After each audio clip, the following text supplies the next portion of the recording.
Hello, I'm Leanne, and currently we're working on a book I call Pockets of Possibilities. I call it that because there's all of these pockets made from envelopes, and there's so many possibilities of things and ways you can use this book. I have a link up above if you want to connect up. You'll find a playlist with the previous tutorials that we've done so far.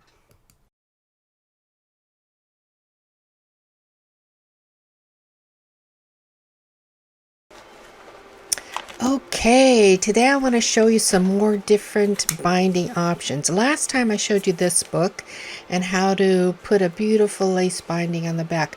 This is a really thick book. I wanted to secure it on the back, but I want it to be pretty. I can either put it sideways, the short way, up on the shelf, or I can do it on the long side with the full lace backing showing when it's on the shelf. Either way, it's a wonderful book and a great way to do the binding. I want to show you some other ways though. This is the book that I first made out of this series years ago actually. And the tie that I have on this is really for the most part just ornamental. It's holding it together, but it's just tucked in right underneath those little flowers right there. Another way of doing it is this one. I've got the ribbon tied behind the backing right there. With the ribbon on it like that, it gives me the option of making the book a little bit thicker if I want, but it's an upright book with a position of the direction. This one doesn't have a direction. I can go the sideways or I can go this ways.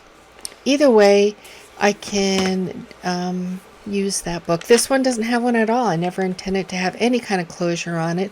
I've got little scrap pieces in there that are organized. It's just perfect.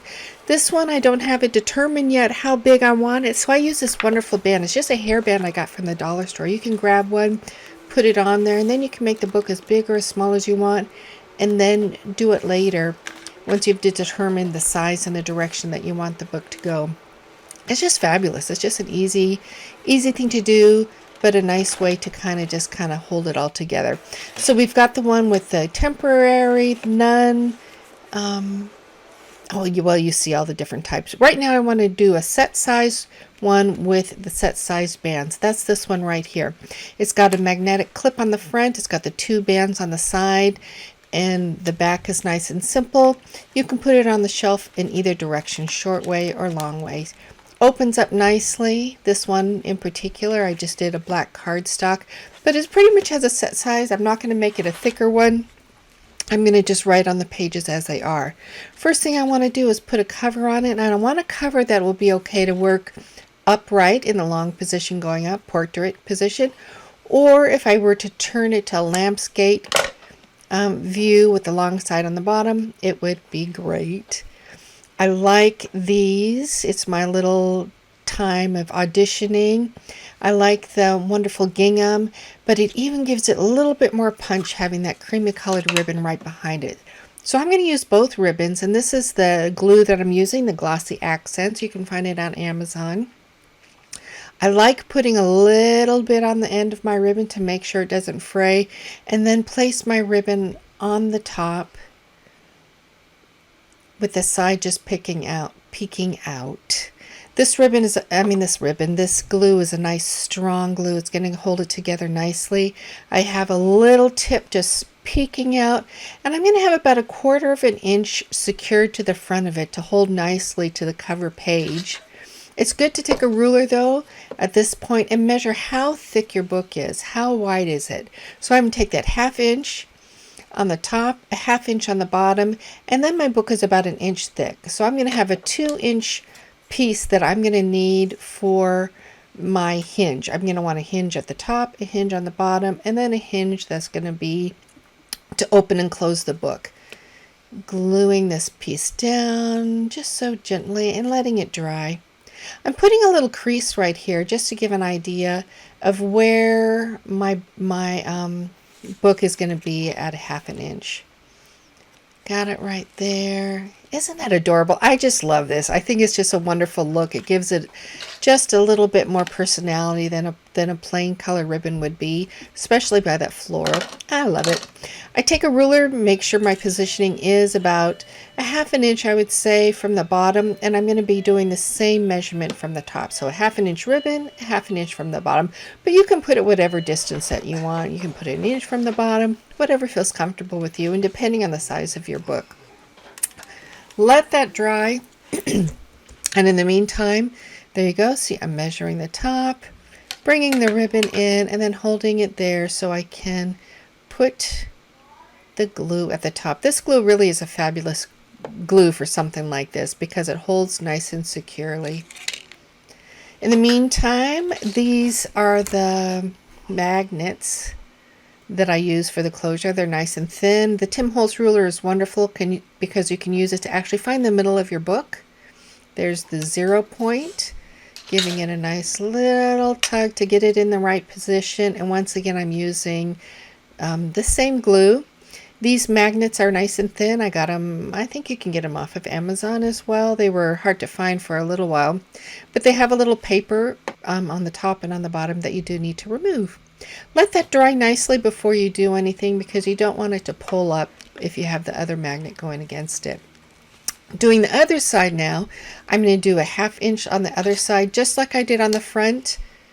Grab your measurement. Now the thing with this is you do want to use your measurement because your book has that little tug and a little pull to it. You want to make sure that it actually is the depth that you want it to be.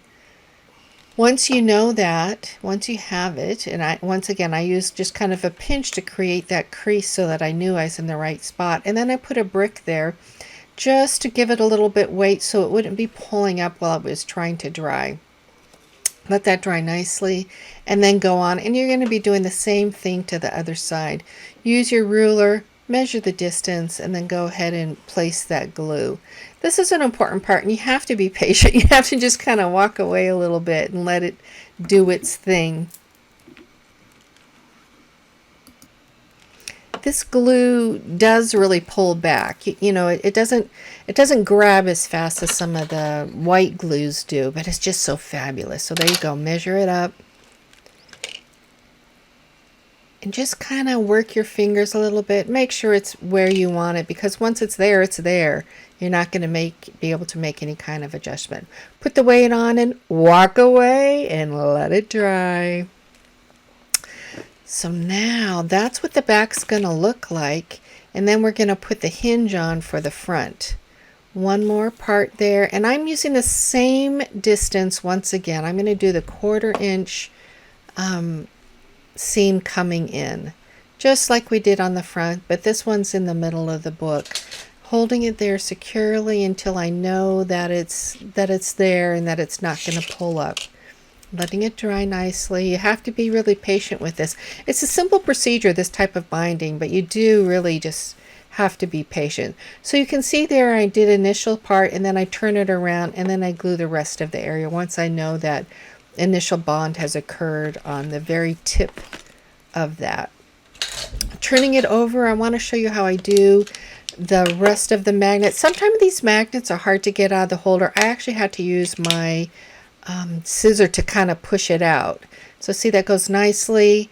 I'm removing the paper right here, that little paper adhesive that's on the top. There is a little bit of sticker that's there. I usually find that it's not enough to really hold something like this, so I like adding the extra adhesive like this Glossy Accents.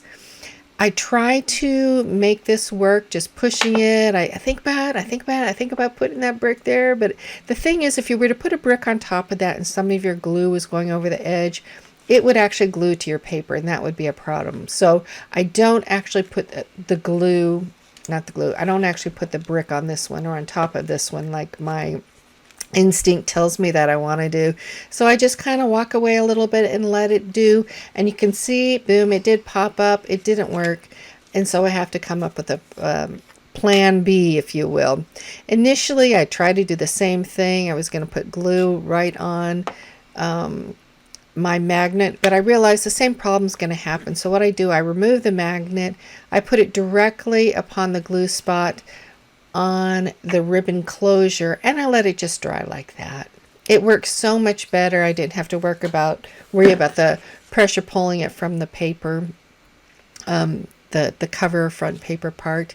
And this is what my cover is going to look like. So I kind of position it around that opener and make sure it's going to work.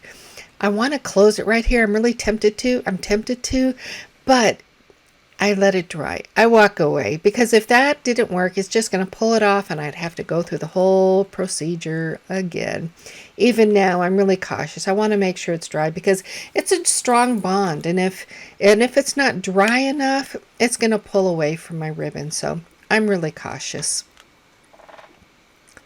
Yeah, see, even right there, I'm just like concerned. I probably should have let it dry just a little bit more so I didn't have to worry about so much. I'm going to do a couple little corner cuts on this. It just gives it a little bit more personality instead of being just a straight line from the ribbon. Unfortunately, you can't see it right there. It's off the screenshot there, but it's just two little corners, something like you would see clipped on like a tag sticking out that you make. It's got the two right angle cuts. I think they're right angle cuts. There you go. Boom. It looks nice. So now for the finishing touches with the card. Once again, this card is nice because if you're using the book like a normal portrait mode, it works great. But if you want to turn it on the side, it works great. It looks adorable with some buttons placed on the two hinged areas of the ribbon. And then I want to give it just a little bit more romantic feel to it by using some cheesecloth behind the black framing.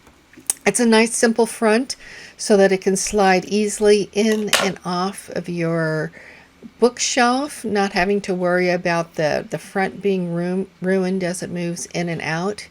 It's a nice flat surface, but yet it's really quite pretty.